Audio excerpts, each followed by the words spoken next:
आप सुन रहे हैं समाचार एजेंसी ऑफ इंडिया की साई न्यूज में ऑडियो बुलेटिन। नमस्कार, ये समाचार एजेंसी ऑफ इंडिया है। अब आप साई न्यूज की समाचार श्रृंखला में मंगलवार 12 दिसंबर 2023 का राष्ट्रीय ऑडियो बुलेटिन सुनिए। मध्य प्रदेश एवं छत्तीसगढ़ के बाद अब राजस्थान में भी मुख्यमंत्री के नाम का ऐलान हो गया। भाजपा ने यहां सबको चौंकाते हुए भजन लाल शर्मा को मुख्यमंत्री बनाया है। वो सांगानेर से विधायक है, ब्राह्मण समाज से आते हैं। राजस्थान बीजेपी के महामंत्री है भजन लाल शर्मा, भरतपुर के रहने वाले हैं। भरतपुर के रहने वाले भजन लाल शर्मा पार्टी संगठन में लंबे समय से कार्यरत है। वो प्रदेश महामंत्री के तौर पर काम कर रहे थे। बीजेपी ने उन्हें पहली बार जयपुर की सांगानेर सीट से उतारा। पहली बार में ही वो सीएम भी बन गए हैं। मौजूदा विधायक का टिकट काटकर भजनलाल को उतारा गया था। इसके साथ ही उप मुख्यमंत्री दिया कुमारी और प्रेमचंद बैरवा होंगे। राजस्थान विधानसभा चुनाव में दिया कुमारी ने राजस्थान की विद्याधर नगर सीट पर भारी मतों से जीत हासिल की थी। राजघराने से संबंध रखने वाली दिया कुमारी को सीएम के रूप में भी देखा जा रहा था। वहीं दूसरे उप मुख्यमंत्री प्रेमचंद बैरवा दूदू से भाजपा के विधायक है।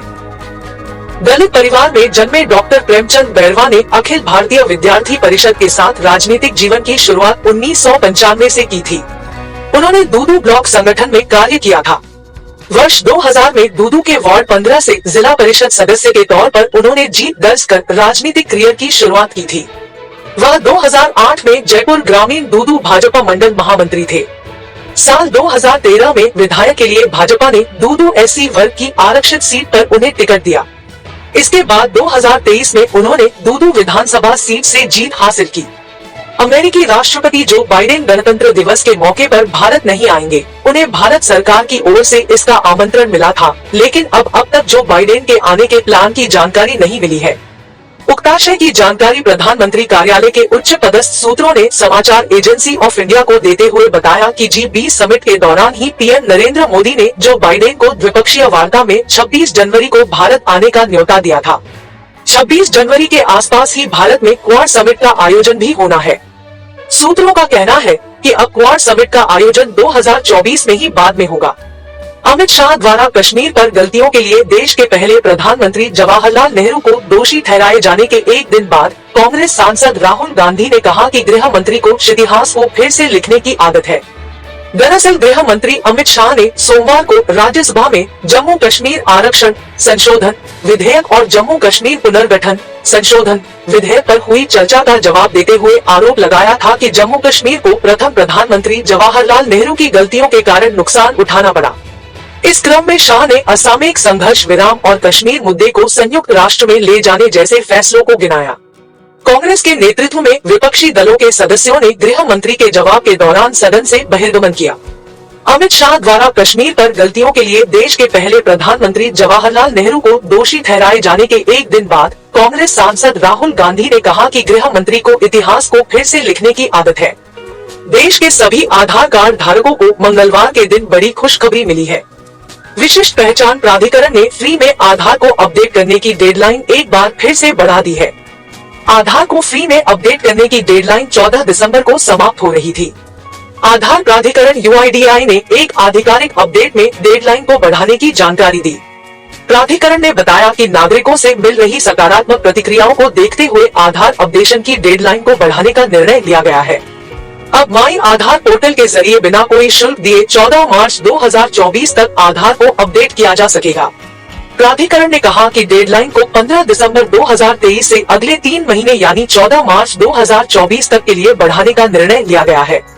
ये समाचार एजेंसी ऑफ इंडिया है। आप सुन रहे हैं साई न्यूज की समाचार श्रृंखला में रविवार 10 दिसंबर 2023 का राष्ट्रीय ऑडियो बुलेटिन। राष्ट्रपति श्रीमती द्रौपदी मुर्मू की आज भारतीय सूचना प्रौद्योगिकी संस्थान IIIT लखनऊ के दूसरे दीक्षांत समारोह में गरिमामय उपस्थिति रही और उन्होंने इसे संबोधित किया। इस अवसर पर राष्ट्रपति ने कहा कि आज भारत में 5D demand, demography, democracy, desire और ड्रीम है। ये 5D हमारी विकास यात्रा में बहुत लाभकारी सिद्ध होंगी। हमारी अर्थव्यवस्था जो एक दशक पहले 11वें स्थान पर थी, आज 5वीं सबसे बड़ी अर्थव्यवस्था बन गई है और यह वर्ष 2030 तक तीसरी सबसे बड़ी अर्थव्यवस्था बनने के मार्ग पर अग्रसर है। भारत एक प्रगतिशील और लोकतांत्रिक राष्ट्र है। हमारा यह सपना है कि भारतवर्ष 2047 तक एक विकसित देश बने। उन्होंने कहा कि यह IIT लखनऊ के सभी छात्रों की जिम्मेदारी है कि वे न केवल इस विजन में भागीदार ही न बने, बल्कि इसे पूरा करने के लिए अपना सर्वश्रेष्ठ योगदान भी दे। भारतीय तटरक्षक एशिया में जहाजों के खिलाफ समुद्री डाकुओं और सशस्त्र लूटपाट से निपटने पर क्षेत्रीय सहयोग समझौते region cooperation agreement on combating piracy and armed robbery against ships in Asia ReCAAP के साथ मिलकर 11 दिसंबर से 15 दिसंबर 2023 तक गुजरात के गांधीनगर में क्षमता निर्माण से संबंधित वरिष्ठ अधिकारियों की 15वीं बैठक का आयोजन कर रहा है।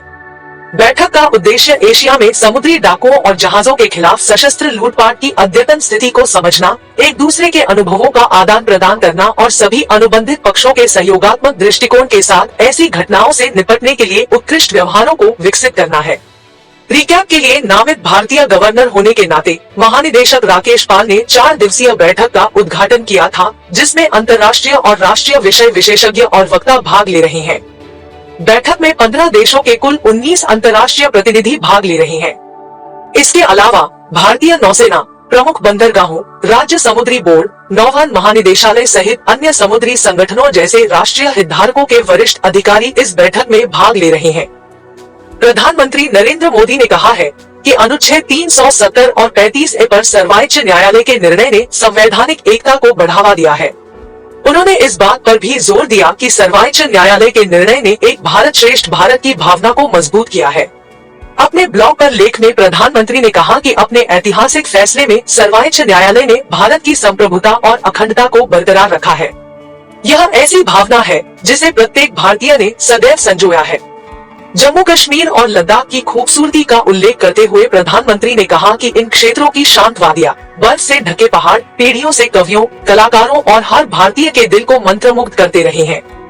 उन्होंने यह भी कहा कि कश्मीर एक ऐसा अद्भुत क्षेत्र है जो हर दृष्टि से अभूतपूर्व है, लेकिन पिछले 7 दशकों से यहाँ के अनेक स्थानों पर ऐसी हिंसा और अस्थिरता देखी गई जिसकी कल्पना तक नहीं की जा सकती। प्रधानमंत्री ने कहा कि मुझे अपने जीवन के शुरुआती दौर से ही जम्मू कश्मीर आंदोलन से जुड़े रहने का अवसर मिला है। ये समाचार एजेंसी ऑफ इंडिया है। आप सुन रहे हैं साई न्यूज की समाचार श्रृंखला में रविवार 10 दिसंबर 2023 का राष्ट्रीय ऑडियो बुलेटिन। कुछ मीडिया रिपोर्टों में यह आरोप लगाया गया है कि देश की केंद्रीय खरीद एजेंसी केंद्रीय चिकित्सा सेवा सोसाइटी CMSS द्वारा गर्भ निरोधकों की खरीदारी में विफल रहने के कारण भारत का परिवार नियोजन कार्यक्रम बुरी तरह से प्रभावित होने की संभावना है। ऐसी रिपोर्टें गलत जानकारी देने वाली और भ्रामक है। यह बात केंद्रीय स्वास्थ्य मंत्रालय के द्वारा जारी विज्ञप्ति में कही गई है। विज्ञप्ति के अनुसार केंद्रीय चिकित्सा सेवा सोसाइटी CMSS नई दिल्ली एक स्वायत्त निकाय और केंद्रीय स्वास्थ्य और परिवार कल्याण मंत्रालय के तहत एक केंद्रीय खरीद एजेंसी है जो राष्ट्रीय परिवार नियोजन कार्यक्रम और राष्ट्रीय एड्स नियंत्रण कार्यक्रम के लिए कंडोम खरीदती है। CMSS ने मई 2023 में परिवार नियोजन कार्यक्रम के लिए 5.88 करोड़ कंडोम खरीदे हैं। कंडोम की वर्तमान स्टॉक स्थिति परिवार नियोजन कार्यक्रम की आवश्यकता को पूरा करने के लिए पर्याप्त है। ऊर्जा संरक्षण के महत्व पर संदेश फैलाने और ऊर्जा दक्षता एवं संरक्षण में राष्ट्र की उपलब्धियों को प्रदर्शित करने के लिए प्रति वर्ष 14 दिसंबर को राष्ट्रीय ऊर्जा संरक्षण दिवस मनाया जाता है।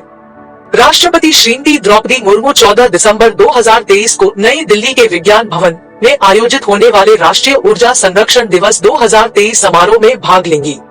इस अवसर पर राष्ट्रपति उपस्थित जनसमूह को संबोधित करेंगी और राष्ट्रीय ऊर्जा संरक्षण पुरस्कार 2023, राष्ट्रीय ऊर्जा दक्षता नवोन्मेषण पुरस्कार 2023 और ऊर्जा संरक्षण पर राष्ट्रीय चित्रकला प्रतियोगिता 2023 के विजेताओं को सम्मानित भी करेंगे।